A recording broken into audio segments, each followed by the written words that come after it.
Hello friends, study with Dilip Soni YouTube channel पर एक बार फिर आपका बहुत बहुत स्वागत है। मित्रों, आज एक बहुत ही महत्वपूर्ण टॉपिक के साथ हम आपको कई सारे ज्वलंत प्रश्नों की प्रक्रिया को आगे बढ़ाने का प्रयास कर रहे हैं। मित्रों, आज का जो टॉपिक है सुशासन, गवर्नेंस और सरकार, गवर्नमेंट। प्रायः एक बात सभी राजनीतिक दलों के द्वारा कही जाती है, हम जनता के हित के लिए काम करना चाहते हैं, जनता की भलाई के लिए काम करना चाहते हैं, जनता के इस कार्य के लिए काम करना चाहते हैं। लेकिन प्रश्न है कि क्या ऐसी प्रक्रिया की अवधारणा क्या है?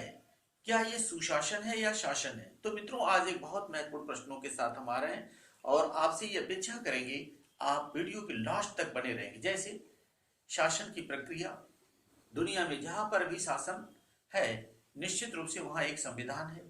संविधान के द्वारा ही शासन का संचालन होता है।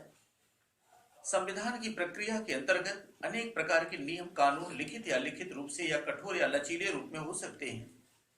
तो मित्रों, आज near about every country of the world, आज दुनिया के हर एक देश में किसी न किसी प्रकार की क्या है? सरकार। सरकार की अवधारणा दुनिया की हर एक शासन प्रणाली में यानी गवर्नमेंट, सरकार से तात्पर्य गवर्नमेंट। आज प्रत्येक सभ्य देश को चलाने के लिए एक सरकार होती है, गवर्नमेंट होती है। परंतु सरकार के कार्य का आधार जो होता है, सरकार के कार्य का आधार, सरकार के जो कार्य का आधार है उसके लिए केवल संविधान चाहिए या कॉन्स्टिट्यूशन चाहिए। तो constitution is the base every type of the system. Constitution is the base every type of the system. It means सरकार के कार्य का आधार क्या है? संविधान है। यानी दुनिया के हर एक सभ्य देश में कोई न कोई संविधान होगा। लेकिन क्या दुनिया के हर एक देश में लोक कल्याण की प्रवृत्तियां, लोक कल्याणकारी कार्य एक समान है? जैसे पड़ोसी देश पाकिस्तान को ले लीजिए, अफगानिस्तान को ले लीजिए। यहां पर अफगानिस्तान में आपने देखा कि ज्वलंत प्रक्रिया के अंतर्गत अनेक प्रकार के ह्यूमन राइट्स, फंडामेंटल राइट्स से लोगों को वंचित किया गया, अनेक प्रकार के मौलिक अधिकारों से वंचित कर दिया गया। जहां विचार और व्यक्ति शासन का उत्तरदायित्वता, भ्रष्टाचार या ऐसी प्रक्रियाओं की पूर्णतः क्या है? अभाव है। तो इस अभाव की प्रक्रिया के अंतर्गत कई प्रकार की समस्याएं जन्म लेती हैं। तो मित्रों, यहाँ इस प्रश्न को मैं वर्तमान राजनीतिक परिप्रेक्ष्य के अंतर्गत इस प्रकार से भी लेना चाहूँगा कि आज भारत के 5 प्रमुख राज्यों में चुनाव की प्रक्रिया का अधिसूचना धीरे धीरे शुरू हो चुकी है। उत्तर प्रदेश के लिए 7 चरणों में चुनाव की प्रक्रिया प्रारंभ हो गई है और राजनीतिक दलों के अंतर्गत लगभग सभी राजनीतिक दल, चाहे वो भारतीय जनता पार्टी हो, समाजवादी पार्टी हो, बीएसपी हो, कांग्रेस हो या अदर पॉलिटिकल पार्टी, जो रीजनल छोटे छोटे पॉलिटिकल पार्टीज हैं, सत्ता के समीकरण को जातिगत आधार पर, सांप्रदायिकता के आधार पर, क्षेत्रवाद के आधार पर या अपने प्रभाव क्षेत्र के आधार पर, अपने धन बल या बाहुबल के आधार पर कहीं ना कहीं प्रभावित कर अपने को इस प्रक्रिया का भाग बनना चाहते हैं। तो क्या ये सुशासन के अंतर्गत माना जाएगा? बिल्कुल नहीं। मूल्यहीन राजनीति, valueless politics, that is not a governance. तो मित्रों, आज एक बहुत बड़ा प्रश्न है और मैं एक बात पहले बता देना चाह रहा हूं कि वर्तमान भारत के प्रधानमंत्री श्री नरेंद्र मोदी जी ने जब 2014 में पहली बार लोकसभा का आम चुनाव हुआ था तो पूरे देश में उन्होंने जबरदस्त तरीके से एक बहुत बड़ा शंखनाद किया था कि मेरे चुनाव का जो उद्देश्य है वह केवल एक सरकार की स्थापना नहीं है, केवल एक शासन की स्थापना नहीं है, बल्कि हम गुड गवर्नेंस पे काम करना चाहते हैं। गुड गवर्नेंस इट मीन्स सुशासन की अवधारणा पर। तो यहाँ एक बहुत महत्वपूर्ण प्रश्न आता है कि सुशासन और सरकार या गवर्नेंस और गवर्नमेंट में क्या अंतर है, क्या संबंध है, क्या दोनों एक हैं या दोनों क्या हैं? अलग अलग हैं। तो ऐसी स्थिति में दोनों की प्रक्रिया बहुत बड़ा अंतर पाया जाता है। तो मित्रों, इस अंतर की प्रक्रिया को कैसे हम समझेंगे? जैसे मैंने कहा कि सरकार के प्रत्येक कार्य का आधार केवल संविधान है, यानी संविधान ही शासन के प्रत्येक कार्य का आधार है। और संविधान की अवधारणा में कानूनों का एक समूह होता है। वो कानून अच्छे भी हो सकते हैं, उचित भी हो सकते हैं, अनुचित भी हो सकते हैं, वैध भी हो सकते हैं, अवैध भी हो सकते हैं, लचीले भी हो सकते हैं, कठोर भी हो सकते हैं, एक्सप्लॉइटेटिव शोषणकारी भी हो सकते हैं, वेलफेयर कल्याणकारी भी हो सकते हैं। Any type of the laws we have need any type of law to conduct any type of the government. सरकार को चलाने के लिए केवल कानून चाहिए और कानूनों का एक बृहद समूह ही क्या कहलाता है, संविधान कहलाता है।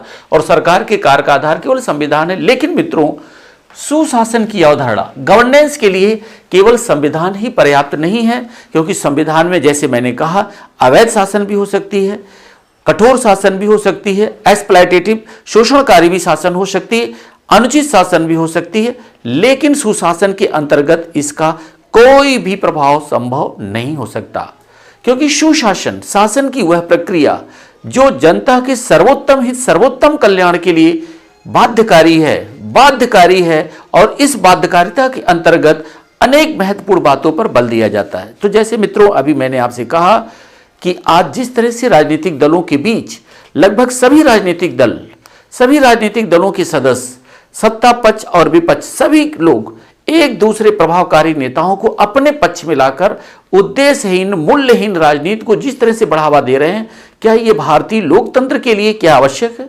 मित्रों, अगर हम भारत के संदर्भ में देखें तो भारत के संविधान में एक डेमोक्रेटिक सिस्टम, एक लोकतांत्रिक शासन की अवधारणा पर बल दिया गया था और विश्व के अधिकांश देशों ने आज शासन की प्रक्रिया के अंतर्गत लोकतांत्रिक मूल्यों को सर्वोच्चता प्रदान की है। लोकतांत्रिक मूल्यों को सर्वोच्चता प्रदान की है, जिसके अंतर्गत लोक कल्याण की अवधारणा की गारंटी दी गई है, जिसके अंतर्गत लोक कल्याण की अवधारणा को बल दिया गया है। तो विश्व के अधिकांश देशों ने इस लोक कल्याणकारी राज्य की अवधारणा को इसलिए अपनाया, इसलिए लोकतांत्रिक मूल्यों को ग्रहण किया, क्योंकि जीवन के मूलभूत आवश्यकताएं, जीवन के आधारभूत आवश्यकताएं, basic requirement of the life. आप जानते हैं क्या रोटी के बिना किसी व्यक्ति का जीवन चल सकता है? बिल्कुल नहीं। रोटी है, कपड़ा है, मकान है, स्वास्थ्य है, शिक्षा है, परिवहन है, संचार है, रोजगार है, मनोरंजन है, ये they are basic requirement of our life, हमारे जीवन के महत्वपूर्ण आधार हैं और इसकी गारंटी लेने का कार्य सरकार का होगा। अगर कोई इससे वंचित होता है, इससे प्रभावित होता है, तो ऐसी स्थिति में सरकार का दायित्व होता है इसके लिए सरकार इसको उपलब्ध कराए। जैसे कि आपने कोरोना काल में देखा, लगभग 2019 के बाद शासन के द्वारा मुफ्त अनाज का वितरण, मुफ्त तमाम सारी योजनाएं लाई जा रही हैं। इसीलिए लाई जा रही हैं कोई व्यक्ति रोटी से वंचित ना हो, स्वास्थ्य से वंचित ना हो। मुफ्त कोरोना की वैक्सीन लगभग 150 करोड़ जो मुफ्त कोरोना की वैक्सीन भारत में वितरित किया गया, ये एक लोक कल्याणकारी राज्य की अवधारणा पर आधारित है, क्योंकि इस वैक्सीन के ना होने से लोग आसानी से इस कोरोना वैक्सीन, जो इस समय ओमिक्रॉन वेरिएंट के रूप में या डेल्टा ओमिक्रॉन के रूप में कन्वर्ट हो चुका है, ये अत्यंत हमारे लिए बहुत ही चुनौती बन गया है। तो ऐसी स्थिति में लोकतांत्रिक मूल्यों की अवधारणा को शामिल करके ये आवश्यक है कि राजनीतिक दलों के द्वारा इस लोकतांत्रिक प्रक्रिया के अंतर्गत जो नियतकालिक चुनाव हैं और चुनाव की प्रक्रिया में जो राजनीतिक और प्रशासनिक शासन के कार्य को करने वाले दो पक्ष होते हैं। याद करिए, शासन के कार्य को करने वाले दो पक्ष होते हैं और इन दोनों पक्षों के द्वारा, चाहे वो पॉलिटिकल यानी राजनीतिक पक्ष हो, पॉलिटिकल यानी राजनीतिक कार्य हो, और दूसरा प्रशासनिक, राजनीतिक और प्रशासनिक, इन दोनों कार्यों की प्रक्रिया से, याद करिए मित्रों, कि शासन के कार्य को चलाने में एक राजनीतिक पक्ष होता है और एक प्रशासनिक। जब ये राजनीतिक और प्रशासनिक पक्ष केवल अपने कार्य का ही संचालन नहीं करते हैं, बल्कि अपने कार्य के संचालन के अंतर्गत जब राजनीतिक पक्ष कैसे काम करें, निष्पक्षता से। निष्पक्षता का होना बहुत आवश्यक है। निष्पक्षता के बिना राजनीतिक पक्ष कभी भी शासन को सुशासन के रूप में कन्वर्ट नहीं कर सकते। तो अगर हमें सुशासन के रूप में शासन को ले जाना है तो निष्पक्षता होना बहुत आवश्यक है। निष्पक्षता के साथ साथ तटस्थता का भी होना आवश्यक है। किसी भी तटस्थता यानी किसी भी जात का हो, धर्म का हो, क्षेत्र का हो, वर्ग का हो, सभी के साथ अकॉर्डिंग टू कानून के अंतर्गत उसका व्यवहार किया जाए। और इसके साथ साथ शासन और प्रशासन को प्रभावित करने वाले प्रत्येक प्रकार की ऐसी क्रियाएं ये बहुत क्या होती हैं, आवश्यक होती हैं। ये हमारे सकारात्मक पक्ष हो गए, यानी इसको होना बहुत जरूरी है। लेकिन अगर कोई नकारात्मक पक्ष आता है, नकारात्मक पक्ष में आप कह सकते हैं जैसे कि अगर कोई राजनीतिक प्रक्रिया धन बल बाहुबल ये बहुत बड़ा नकारात्मक पक्ष है मित्रों, याद कर लीजिएगा। अगर शासन या सरकार में किसी भी प्रकार का धन बल और बाहुबल के आधार पर कार्य किए जाएं, निर्णय लिए जाएं, तो निश्चित रूप से यह शासन हो सकता है, सरकार हो सकता है, यह सुशासन नहीं हो सकता। तो सुशासन के लिए इसकी बिल्कुल अनुमति नहीं दी जा सकती। इसके साथ साथ यह आवश्यक है कि किस राजनीतिक प्रक्रिया के अंतर्गत लोभ यानी लालच के आधार पर यानी कह सकते हैं कि किसी प्रकार से लेन देन के आधार पर अगर कार्य किया जाए तो भी उचित नहीं है। डर और भय, लोभ डर भय से मुक्त यानी इनसे मुक्त राजनीतिक स्थिति का होना क्या है, आवश्यक है। तो ये शासन के अंतर्गत संभव है। किसी भी सरकार में अगर निष्पक्षता नहीं है, तटस्थता नहीं है, धन बल नहीं है, बाहुबल, तो ऐसी स्थिति शासन में या सरकार में संभव है मित्रों। लेकिन अगर सुशासन है तो सुशासन में इन चीजों की बिल्कुल हमें ध्यान में रखकर ही कार्य करना पड़ेगा। दूसरा, प्रशासन कार्य की प्रक्रिया को प्रभावित करने वाले, जैसे अगर प्रशासनिक कार्य की प्रक्रिया में हम कैसे काम करते हैं, जातिवाद, क्षेत्रवाद, संप्रदायवाद, ये एक कठोर नकारात्मक प्रवृत्तियां हैं जो हमें स्वस्थ लोकतांत्रिक मूल्य और आदर्शों के पूरी तरह विपरीत हैं। इसके साथ साथ भ्रष्टाचार से मुक्त शासन, याद करिए कि ये सारी प्रक्रिया, याद करिए मित्रों, मैंने इसलिए इसका उल्लेख किया, ये सारी प्रक्रिया शासन या सरकार में हो सकता है, यानी तब भी शासन या सरकार का स्वरूप हो सकता है। याद करिए, शासन या सरकार के ये अंतर्गत आ सकते, यदि ये नहीं है तो, यदि निष्पक्षता तटस्थता नहीं है, जातिवाद, क्षेत्रवाद, संप्रदायवाद के आधार पर अगर कार्य किया जाए तो ये शासन या सरकार हो सकता है। लेकिन अगर धन बल, बाहुबल, लोभ और डर से भी काम किया जाए तो भी ऐसा शासन और सरकार में हो सकता है। लेकिन अगर शासन की प्रक्रिया को गवर्नेंस के रूप में लाना, याद करिए मित्रों, आज दुनिया के हर एक देश अपने शासन को गवर्नेंस के रूप में ले जाने की बात करते हैं। तो गवर्नेंस क्या है मित्रों, मैं एक चीज आपको बता दूं, शासन की वह प्रक्रिया जिसमें किसी भी प्रकार का न जातिवाद हो, न क्षेत्रवाद हो, न संप्रदायवाद हो, न भ्रष्टाचार हो, न भाई भतीजावाद हो, न भेदभाव हो, या किसी भी प्रकार का भ्रष्टाचार से मुक्त शासन, शोषण से मुक्त शासन, वो शोषण चाहे किसी भी प्रकार का हो, तभी वो कैसा शासन होगा, गवर्नेंस, सुशासन होगा। और इसके लिए आवश्यक है आर्थिक, सामाजिक, राजनीतिक, सांस्कृतिक विकास की अवधारणा पर बिना किसी भेदभाव के लोगों को अधिकार दिए जाए। और इसके साथ साथ अगर समाज का कोई कमजोर वर्ग का है, पिछड़ा वर्ग का है, तो उसे भी समानता और स्वतंत्रता के मूल अधिकार प्राप्त हों। तो ऐसी स्थिति में ये आवश्यक हो जाता है कि सुशासन की अवधारणा बहुत व्यापक है। याद करिए मित्रों, सुशासन की अवधारणा बहुत क्या है, ये बहुत व्यापक अवधारणा पर काम करती है। That is very broader views. सुशासन का कभी अंत नहीं हो सकता। जितना भी सरकार प्रयास कर सके जनता के बेहतर जीवन के लिए, श्रेष्ठ जीवन के लिए, सर्वोत्तम जीवन के लिए, वही सुशासन है। और एक चीज कहना, मैं एक लाइन में आपको बता दूं, आज दुनिया के प्रत्येक सभ्य समाज में कोई न कोई सरकार, कोई न कोई शासन प्रणाली, चाहे वो डिक्टेटरशिप हो, ओलिगार्की हो, मोनार्की हो, या किसी भी प्रकार की शासन प्रणाली हो सकती है। लेकिन आज कहना चाहूंगा, no any country of the world, दुनिया का कोई ऐसा देश नहीं जो पूर्णतः गवर्नेंस को फॉलो करता हो। तो शासन का एक लक्ष्य है क्या, गवर्नेंस में किसी भी प्रकार का, याद करिए, किसी भी प्रकार का भ्रष्टाचार स्वीकार नहीं किया जा सकता।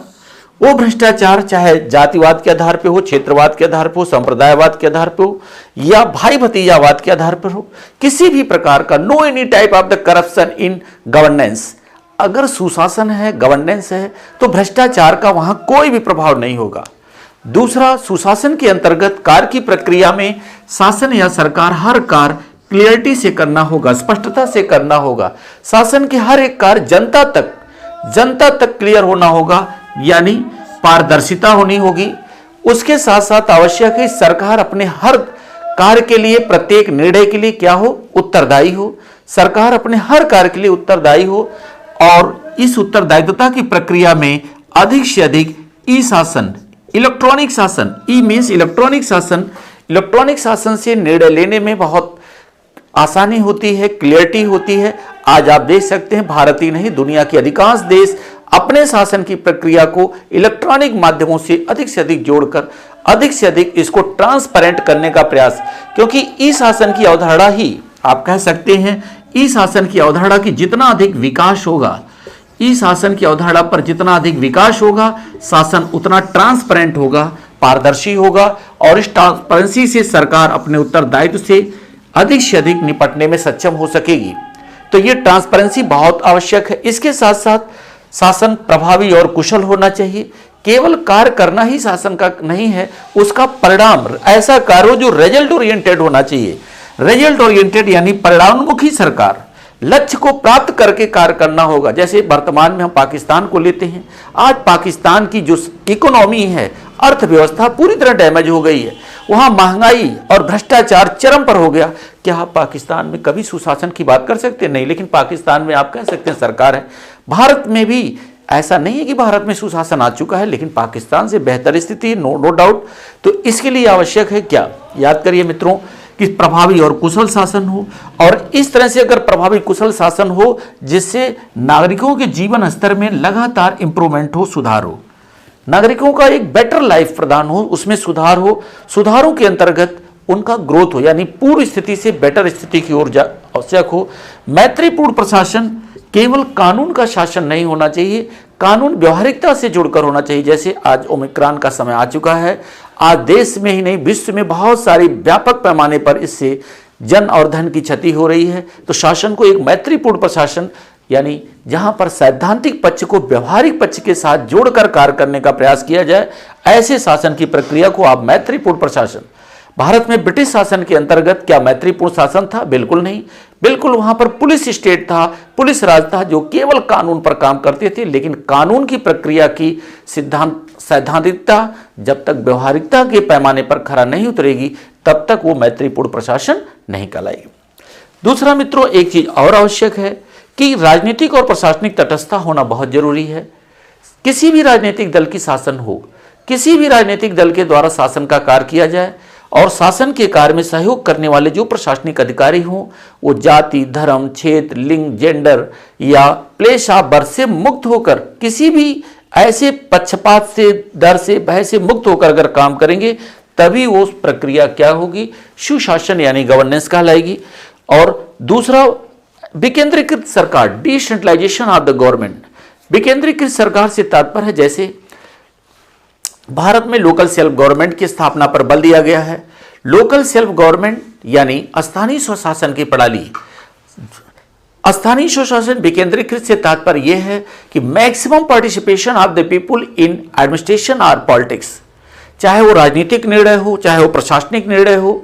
राजनीतिक और प्रशासनिक निर्णय में जब जनता की अधिक से अधिक सहभागिता होगी, कॉपरेशन होगा और उन निर्णय की प्रक्रिया में उनकी इच्छाओं को शामिल किया जाएगा, तो निश्चित रूप से जैसे भारत में पंचायती राज प्रणाली, जो त्रिस्तरीय पंचायती राज प्रणाली है, जिसमें ग्राम पंचायत, क्षेत्र पंचायत और जिला पंचायत तथा म्यूनिसिपैलिटीज यानी नगर निकाय हैं, जहां पर आप कह सकते हैं कि नगर पंचायत, नगर पालिका और नगर निगम है, जिसको हम डिसेंट्रलाइजेशन ऑफ द गवर्नमेंट का एक बहुत अच्छा उदाहरण मान सकते हैं। इसके साथ साथ शासन अपने हर कार्य के लिए उत्तरदायी होगा, पारदर्शी होगा, स्पष्टता होगा। यहां एक बात मैं और आपसे कह दूं, जैसे प्रेस की स्वतंत्रता का अधिकार जो हमारे फंडामेंटल राइट आर्टिकल 19(1) में मेंशन है, ये निश्चित रूप से सुशासन का एक बहुत बड़ा आधार है।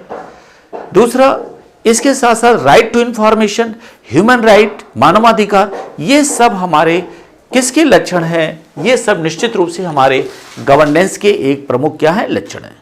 तो मित्रों, आज मैं एक इस महत्वपूर्ण बात को आगे बढ़ाते हुए अंत की ओर बढ़ रहा हूं कि ऐसी स्थिति में क्या सभी राजनीतिक दलों के द्वारा जिस तरह से एक दूसरे राजनीतिक दलों के प्रमुख और प्रभावशाली नेताओं को या राजनीतिज्ञों को अपने पक्ष में लाकर अपना समीकरण जो बनाने का प्रयास किया जा रहा है, क्या वह हेल्दी डेमोक्रेसी के अकॉर्डिंग होगा? जो शासन में इतने लंबे समय तक सहभागी रहते हैं, अचानक उन आदर्शों को, उन मूल्यों की दुहाई देकर और जनता को दिग्भ्रमित करने का प्रयास करते हैं, निश्चित रूप से यह सुशासन नहीं हो सकता। क्योंकि मैंने आपसे कहा कि सुशासन एक बहुत व्यापक अवधारणा पर काम करती है, जिसमें उन आदर्श और मूल्यों को सर्वोच्चता पर रखा जाता है जिसके आधार पर कार्य का प्रारंभ होता है।